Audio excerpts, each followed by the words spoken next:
ہم نے آپ کو نہیں بھیجا مگر سارے جہانوں کے لیے رحمت بنا کر. یہ ہے آپ کے منصب. یہ ساری چیزیں ختم نبوت کی وضاحت کر رہی ہیں, اس کے اشارہ کر رہی ہیں. اور اب اس کے بعد کس کی ضرورت ہو سکتی ہے؟ اب کسی نبی کی کیوں ضرورت ہو سکتی ہے جب آپ کی نبوت کو اللہ نے جامعہ, عامہ, شاملہ, کاملہ کر کے بھیج دیا, اب ساری دنیا پہ محیط کر دیا مکمل.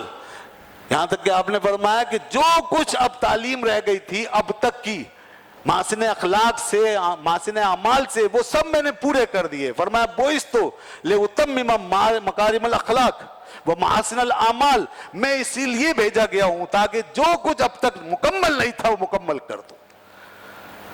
عقیدہ و ایمان و عمل سب کچھ, کردار, ساری چیزیں جو ہیں, ایک مکمل انسانیت کا کردار جو ہے وہ میں نے تمہارے سامنے رکھ دیا. اس لیے قرآن نے فرمایا لقد کان لکم فی رسول اللہ اسوۃ حسنہ, لوگوں اب تمہارے لیے کوئی اسوہ حسنہ ہے تو رسول کی ذات ہے. ہاں علماء آئیں گے, مشائخ آئیں گے, بزرگان ہوں گے, نیک لوگ ہوں گے, وہ سب اسی سیرت میں ڈھل کر کے تمہیں اسی کی عکاسی کر کے وہی چیز تمہیں پڑھائیں گے اور سکھائیں گے. اس کے مقابلے میں کوئی یہ دعویٰ نہیں کر سکتا کہ میرا طریقہ رسول کے طریقے سے بہتر ہے. پوری امت آج تک اس بات میں دو رائے نہیں ہوئی کہ کوئی یہ کہے کہ یہ چیز رسول سے بہتر ہے, یہ طریقہ رسول کے طریقے سے بہتر ہے, یہ سنت رسول کی سنت سے بہتر ہے. یہ بات کرنا ہی گستاخی اور بے ادبی ہے. یہ الگ بات ہے کہ عمل نہ کر سکے ہم بہت سی چیزوں پر اور قاصر رہ جائیں تو, مگر یہ کوئی نہیں کہہ سکتا کہ یہ بہتر ہے رسول کے طریقے سے. نہیں, رسول سے جو نسبت ہے کسی چیز کی وہی سب سے افضل ہے, وہی بہتر ہے. اس لیے قرآن نے فرمایا فاتبعونی, اے محبوب یہ اگر چاہتے ہیں کہ اللہ سے محبت کریں, اللہ کے محبوب بنیں, تو بس آپ کے غلامی میں آ جائیں. فاتبعونی کا سادہ ترجمہ یہی ہے, غلامی میں آئیں, پورے حضور کی غلامی میں داخل ہو جائیں. ہمارے ائمہ نے تو یہاں تک لکھا, حضرت سالم بن عبداللہ تستری رحمۃ اللہ علیہ بہت بڑے بزرگ اور بہت سے لوگوں نے ان کا حوالہ کوٹ کیا, فرمایا من لم یرا نفسہ فی ملک رسول اللہ صلی اللہ علیہ وسلم لم یذق حلاوۃ الایمان, جو اپنے آپ کو رسول اللہ کی ملک میں نہ سمجھے کہ حضور میرے مالک ہیں, اللہ نے ان کو اختیار دیا ہے میری جان پر, مال پر, ہر چیز پر, وہ جو چاہے فیصلہ فرمائے, جب تک کوئی ایسا نہیں سمجھے گا اس وقت تک ایمان کی حلاوت ہی نہیں پائے گا. اس لیے قرآن کہتا ہے نبی اولا بالمؤمنین من انفسہم, لوگوں تمہاری جانوں کا تم پر اتنا حق نہیں ہے جتنا نبی کا تم پر حق ہے. یہ قرآن ہے. اگر وہ فیصلہ فرما دیں کسی کے بارے میں, پرسنلی فرما دیں, تو اس کو کرنا ہوگا, اس کی اپنا حق سب معطل ہو جائے گا. اس لیے جہاں حضور کا حکم آ گیا ہے وہاں ہمارے سارے رائٹس ختم, ہمارے حقوق معطل, ہماری آرڈرز معطل. ہم اپنے آپ کو ان کے مقابلے میں رکھ ہی نہیں سکتے کہیں بھی, کسی بھی انداز میں. کہیں سپر پاور بھی بن جائیں تو اللہ تعالیٰ قبول نہیں فرمائے گا کہ وہ رسول کے حکم کے مقابلے میں حکم چلائے. فرمایا ما کان للمؤمن ولا مؤمنۃ اذا قضى الله ورسوله ان يكون لهم الخيرة من امرهم, فرمایا کہ کسی مومن و مومنہ کے لیے جائز نہیں ہے اذا قضى الله ورسوله, جب اللہ اس کے رسول فیصلہ کر دیں, ان یکون لهم الخیرۃ من امرہم, تو پھر وہ اللہ رسول کے فیصلے کے مقابلے میں اپنا اختیار جتائیں اور اپنا اختیار منوائیں. بات ختم. یہی ہے اصل میں تصور دین کا, جس کو نافذ کرنا تھا ہم نے اس دنیا کے اندر, تاکہ یہ جو آج جتنی بھی دنیا میں گستاخیاں بے ادبیاں ہو رہی ہیں ان کے منہ بند ہوتے.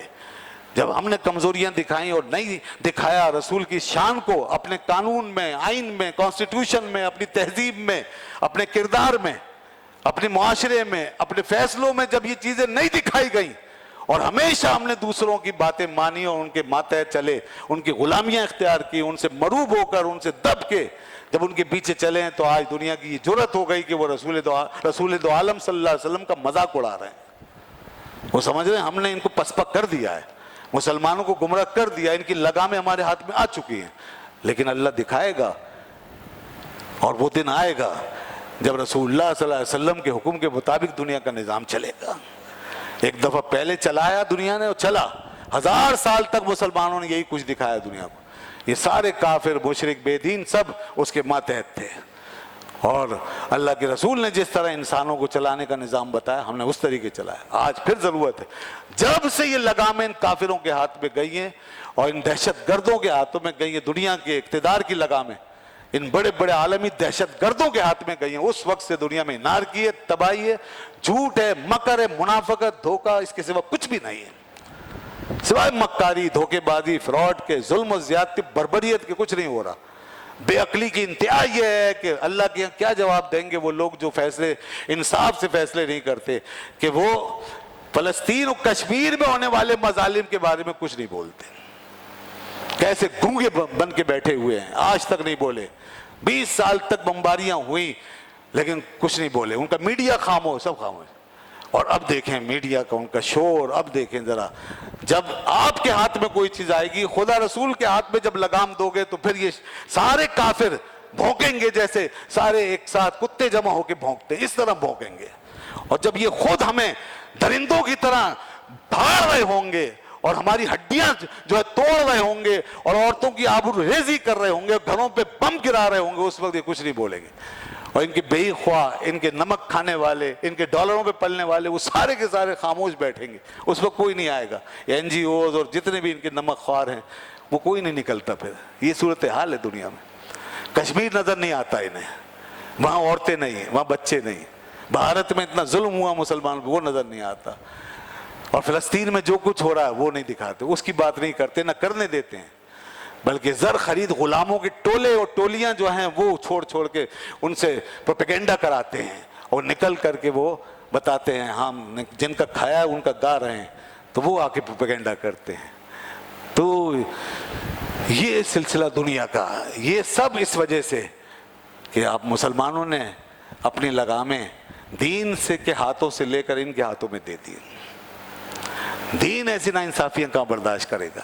اگر دین کا نظام ہوتا دنیا میں آج, اور دنیا کے ہاتھوں, دنیا کی لگامیں دین کے ہاتھ میں ہوتی, تو انصاف ہوتا, عدل ہوتا, سب کے ساتھ ہوتا, مسلمان کے ساتھ ہوتا, غیر مسلموں کے ساتھ ہوتا, اور لوگوں کے ساتھ. دنیا میں جہاں کہیں بھی ظلم کو ظلم کہا جاتا, اور رحم کو رحم کہا جاتا, عدل کو عدل کہا جاتا.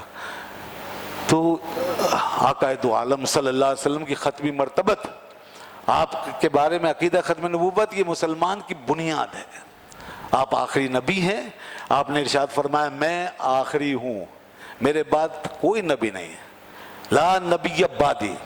حضور نے فرمایا مثلی فی النبیین کمثل رجل, میری مثال نبیوں میں اس شخص کی طرح ہے, بنا دارن, جس نے گھر بنایا, فَأَحْسَنَهَا وَأَكْمَلَهَا وَأَجْمَلَهَا, اور اس نے خوبصورت کیا, اس کو خوب اچھا کیا, مکمل کیا, زیب و زینت دی, وہ اچھا گھر بنایا.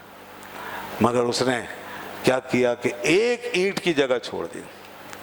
وَتَرَكَ مَوْضِعَ لَبْنَةٍ فِيهَا, ایک اینٹ کی جگہ کو چھوڑ دیا. پورا گھر بنایا, بہت اچھا بنایا, بہت خوبصورت, لیکن ایک اینٹ کی جگہ چھوڑ دی. فَجَعَلَ النَّاسُ يَطُوفُونَ بِالْبُنْيَانِ, تو لوگ آئے اور وہ اس گھر کے گرد گھوم کر اسے دیکھنے لگے. وَيَعْجَبُونَ مِنْهَا, اور وہ اس سے بہت خوش ہونے لگے کہ کیا بات ہے, کتنا اچھا گھر بنا ہوا ہے. لیکن اس کے بعد جب وہ اس اینٹ کی جگہ کو دیکھتے تھے, وَيَقُولُونَ, کہتے تھے کاش کہ یہ اینٹ کی جگہ بھی بھری ہوئی ہوتی, یہ خالی نہ ہوتی, یہ کیوں خالی چھوڑ دیا. لو تم موضع هذه اللبنة, موضع اللبنة, اس اینٹ کی جگہ کو بھی بھر دیتے, مکمل کر دیتے. لو تم موضع هذه اللبنة. اب یہ دیکھ رہے ہیں لوگ, یہ نقص ہے, عمارت بہت اچھی مگر اس میں نقص ہے, کمی ہے.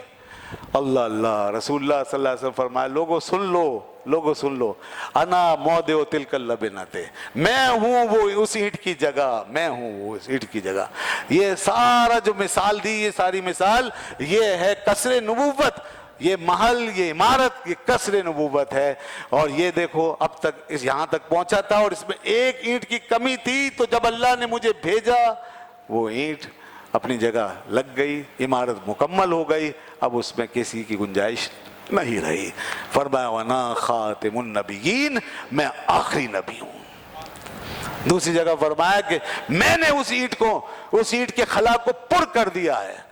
ختمہ بی البنیان, میرے ذریعے سے اس عمارت کو مکمل کیا گیا اور اختتام پہ پہنچا دیا گیا. ختم بی الرسل، اور میرے ذریعے سے رسولوں کے سلسلے کو ختم کر دیا گیا. انا خاتم النبیین، میں آخری نبی ہوں.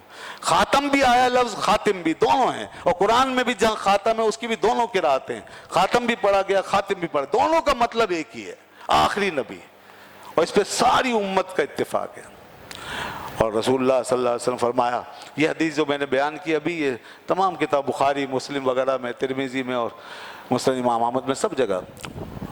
اور ایک اور حدیث جو صحیح مسلم میں ہے، ابو داؤد میں، ترمذی میں ہے، ابن ماجہ میں، اور امام احمد نے جس کو روایت کیا، فرمایا اللہ کے رسول صلی اللہ علیہ وسلم نے کہ لوگوں سن لو، انہ سیکون فی امتی کذابون ثلاثون، میری امت میں ان قریب 30 کذاب آئیں گے. کذاب، جھوٹے، 30. ان کو کہیں دجال فرمایا، کہیں کذاب فرمایا. فرمایا یہ 30 کذاب جو ہیں یہ آئیں گے. وَكُلُّهُمْ يَزْعُمُ أَنَّهُ نَبِيٌّ، اور ہر ایک جو ہے وہ یہ سمجھے گا میں نبی ہوں. یہ 30 جھوٹے مکار دجال آئیں گے جو یہ سمجھیں گے کہ وہ نبی ہیں. فرمایا سن لو کہ اللہ نے نبوت کو مجھ پہ ختم کر دیا ہے، میں آخری نبی ہوں. انا خاتم النبیین، میں اللہ کا آخری نبی ہوں، میرے بعد لا نبی بعدی، کوئی نبی نہیں آئے گا. یہ باتیں آپ نے سب بتا دی. جھوٹے مدعیان نبوت کا بھی ذکر کر دیا، ان کی تعداد بھی بتا دی اور ان کی حقیقت بھی بتا دی. بالکل جھوٹے ہوں گے، دجال ہوں گے وہ. اس لیے اس امت نے اس عقیدے پہ کبھی کمپرومائز نہیں کیا، ہمیشہ ڈٹے رہیں. اور تمام لوگ دنیا کے تمام علماء، تمام مشائخ کتابوں میں ایک ہی بات لکھتے آ رہے ہیں، بس حضور آخری نبی. اور اس آیت میں کوئی تعویل انہوں نے برداشت نہیں کی، کوئی تعویل نہیں، کیسے بالکل واضح ہے. اس آیت کا مفہوم بالکل واضح ہے. کوئی خاتم النبیین کے لفظ کی کوئی اور تشریح کرے، کوئی ڈیفینیشن کرے، وہ بھی بالکل غلط. تمام لغتیں، تمام ائمہ، تمام شرحیں، تمام تفسیریں اس پر متفق ہیں کہ خاتم النبیین کا ایک ہی مطلب ہے، آخری نبی. اب کوئی جناب گرامر کے لحاظ سے کوئی تعویل نکالنا شروع کر دے، کوئی اور مفہوم نکالنا شروع کر دے، کوئی کہیں سے کوئی راستہ بنانا شروع کر دے. یہاں تک کہتے ہیں جی ہم آخری مانتے ہیں، لیکن ان کے ماتحت بھی تو کوئی نبی آ سکتا ہے نا.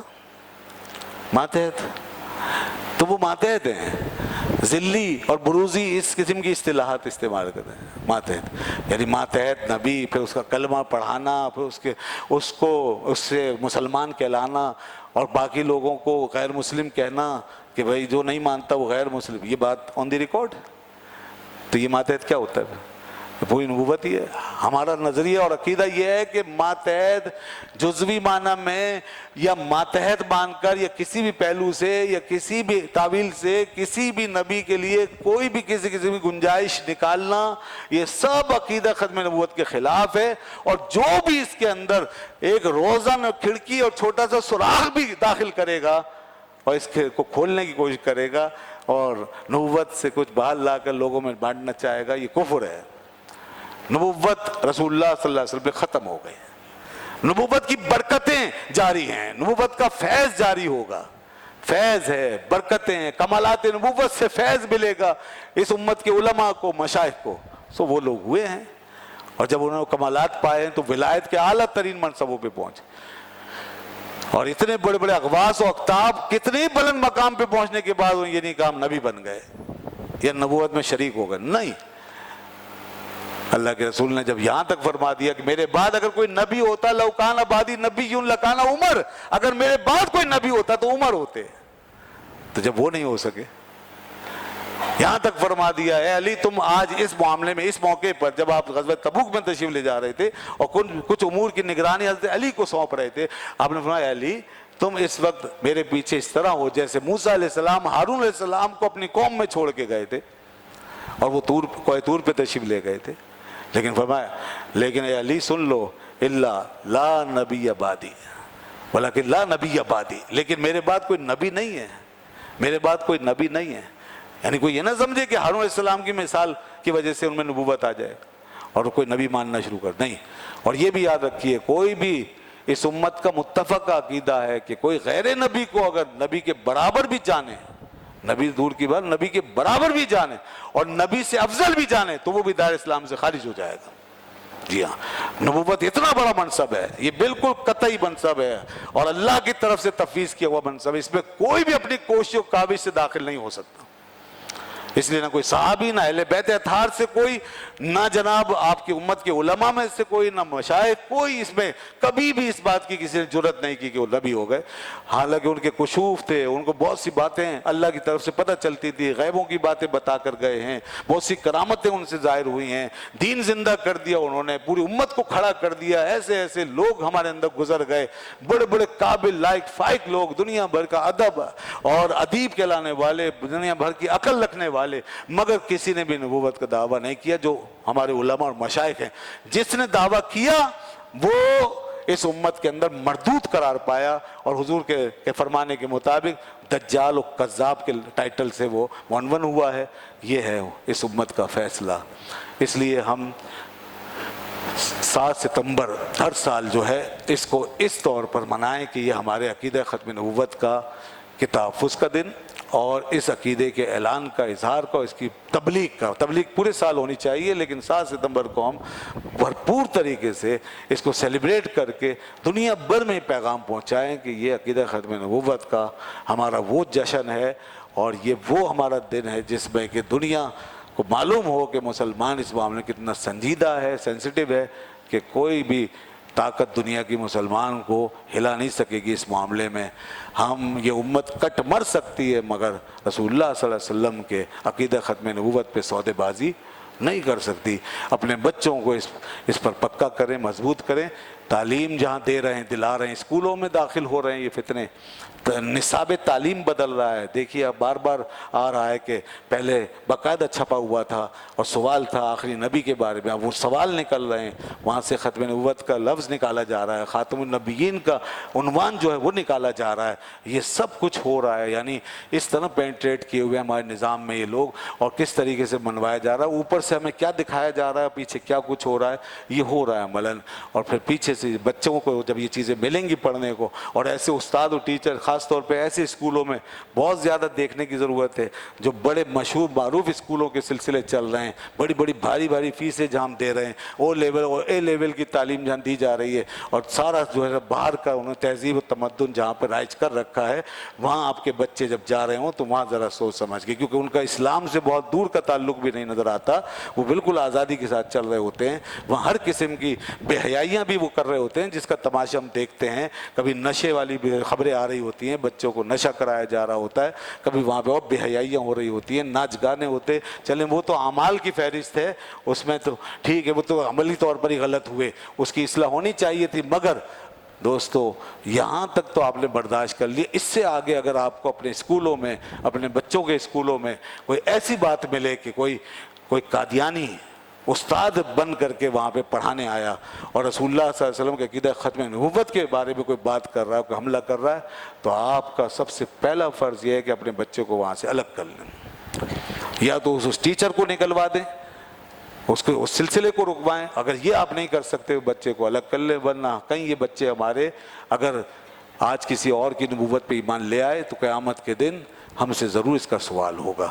تو جب تک ہم سب مل کر کے یہ چیزیں نہیں کریں گے، یہ بدبخت لوگ اسی طرح ہمیں تعلیم کے نام پہ مختلف شعبوں کے حوالے سے، مختلف ناموں کے حوالے سے اسی طرح گمراہ کرتے رہیں گے اور بچوں کے ذہنوں کو بدلیں گے۔